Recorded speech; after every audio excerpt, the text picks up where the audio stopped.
Okay, just a little error with the last question, which was question 9 of the 2012 non-calculator paper. Now, if the star is here, then, and we're saying it's here, then if we sort of turn this shape here around, then yes, this will be the side, but this will actually be the front, not the back. And so the front is right near the corner of the star. So if the star's going to be here, then this one's the front and this one's the back. Now all the sides are still in the same position. So we've got the top there with the star there. The star's in this corner, which is this corner. So this must be the front, that trapezium. Obviously on the opposite side to the front is the back. This is the side. This big piece, we can see the bottom right under there, is a lot bigger than the top. So that's the bottom, meaning that this has to be the other side. Therefore, of course, the symbol is still there, which is on the top. Now, question 10 of the 2012 non-calculator paper. Dean uses the same rule to change each triangle into a square. So we've got this table here where triangle equals 2, square equals 4, where triangle equals 3, square is 7, and where triangle equals 7, square is 19. Which of these rules below here did Dean use? Pause the video and attempt the question. Question 10 of the 2012 non-calculator paper. I just paused this and you've attempted it. So let's have a look at some of these answers. So the first one that we can look at is square equals triangle times 1 plus 2. So what you can do, you can try this rule out for the first row of this table. So for the first row of the table, the square would be 4 and the triangle would be 2. So just putting that here, we've got, using this rule here, square is 4, so I've got the 4 there, equals, triangle is 2, so equals 2, then we go times 1 plus 2. Now, remember we need to use order of operations to see if this is true. So that means that 4 equals, now 2 times 1, you have to do that first, which is 2 plus 2. And is this true? Does 4 equal 2 plus 2? Of course it does. 4 equals 4, so that's true. This does not necessarily mean that this first rule is correct. So you might want to try the second row of the table where the square is 7. So we're going to replace this square with a 7 and this triangle with a 3. So we get 7 equals 3 times, 7 equals 3 times, we're still on the first rule, I'm sorry. So we're going to go 7 equals 3 times 1 plus 2. So we're going to try that out now. 7 equals 3 times 1 plus 2. Let's see if that's true or false. We get 7 equals 3 times 1 is 3 plus 2. I'll just make this a bit bigger so you can see it. And does 7 equal 3 plus 2? No, it doesn't. That's false. So the answer is not this one. So we'll try another one now. Okay, so it's definitely not the first response here. Now we'll look at this second possibility here, where square equals triangle times 2 plus 5. So we can use the first row of the table again. So we're going to replace the square with a 4 and the triangle with a 2. So we get 4 equals, so we're going 4 is equal to, this triangle is 2 times 2 plus 5. Let's see if that works. Sorry, my screen's moving. So then we get, does 4, looking at the left-hand side, does that equal 4 plus 5? Well, no, it doesn't. See, on the left-hand side, we've got 4. On the right-hand side, we've got 2 times 2 plus 5. Now, 2 times 2 is 4 plus 5. 4 plus 5 is 9. So this is not true. So the answer is not this second one. It's not, we'll call that one B. So the answer's not B. Okay, we're going to try the third one.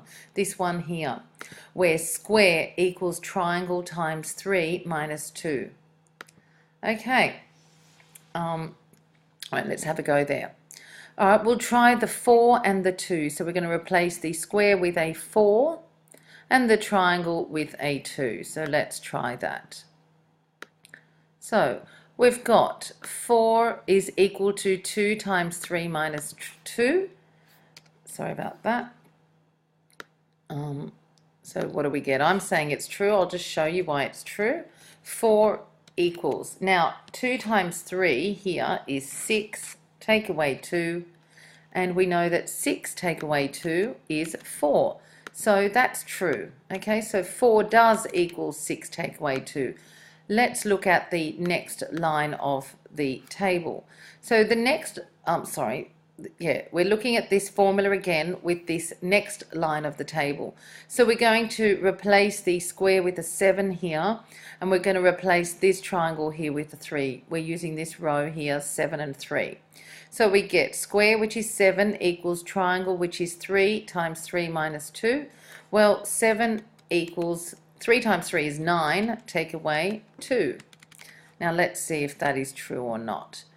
Yes, it is true, because 7 does equal 9 minus 2 is 7, so that's true. Now we can try the last row of the table. I'll just move all these others out of the way a bit, because we know it's not A, and we know that the answer is not B, so I'll just move these up here.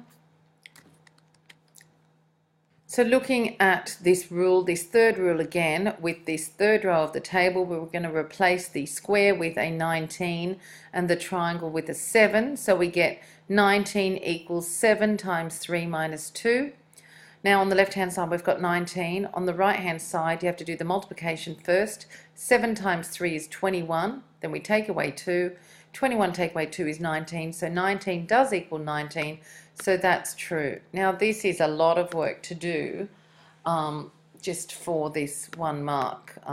You know, we knew that the first one wasn't correct because after this second row of substituting it wasn't correct. The first one didn't work on the first row. I mean, once you've found the correct answer, you don't really have to check all the others, but I will just quickly check this last one now. So I'm looking at the last rule here. Square equals triangle times 4 minus 5. I'm just going to use the first row of this table. So square is 4 equals triangle is 2. So we get 4 equals 2 times 4 minus 5. Now I'll just work out what each of those is. Just doing that now. So we get 4 is equal to 8 minus 5. Now that is false, because 8 minus 5 is 3. So therefore the answer, of course, is not D. Now, maybe to make this a bit quicker next time, instead of trying the first row of the table first, because see, sometimes the first row works up here, but then the second one doesn't. Like the first row did tell us immediately that B and D were not correct, but you know, it took 2 rows for to tell us that A wasn't correct. So next time you do this, you might even try the second row and just use that straight away.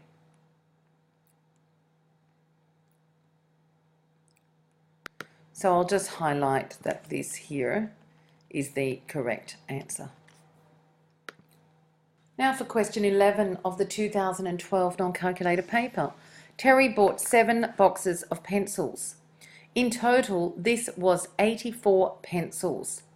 Which equation correctly shows N as the average number of pencils in each box? Pause the video and attempt the question.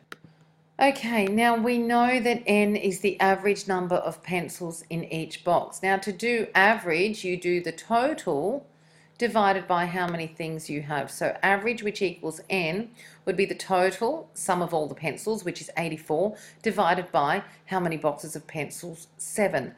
Now we can notice that this N equals 84 over 7 does not appear here. Now we want to really rearrange this equation here. So we've got N equals 84 divided by 7.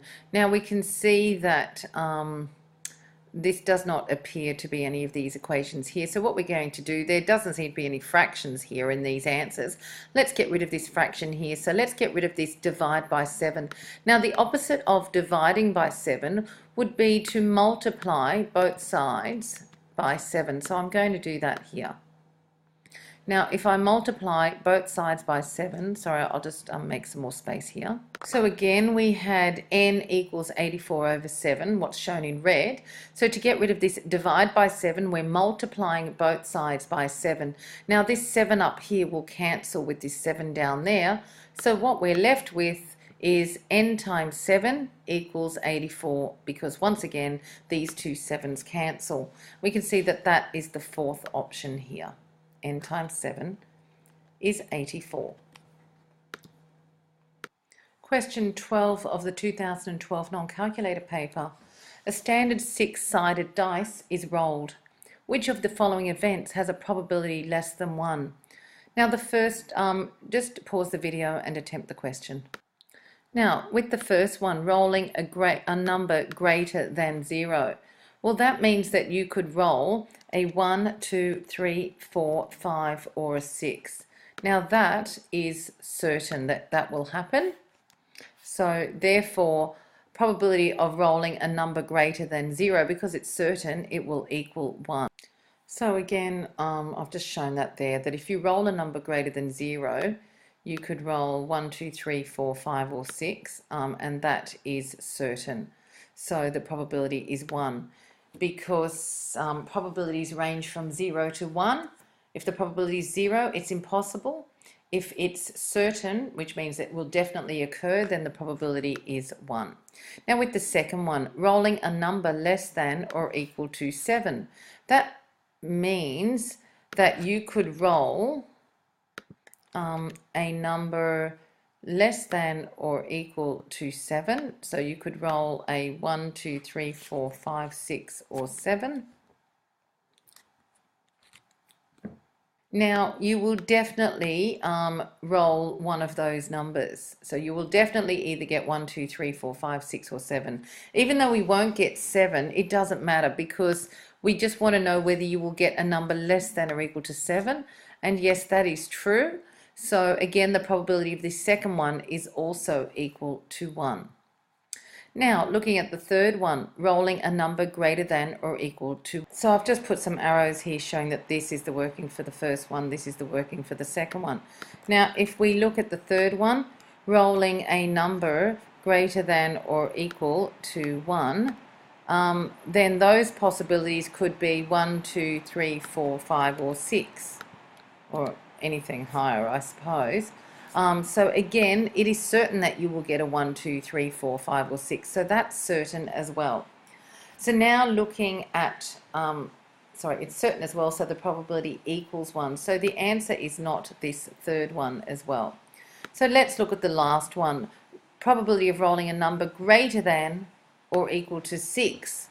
Now, that means that you could roll, if you want a number greater than or equal to 6, that means that you're looking for something like 6 or 7 or anything like that. You've only got one chance out of the 6 sides of the die to do that, to get a number greater than or equal to 6. So 1/6 is less than 1. So your answer is the last one, because the probability of rolling a number greater than or equal to 6 is 1 on 6.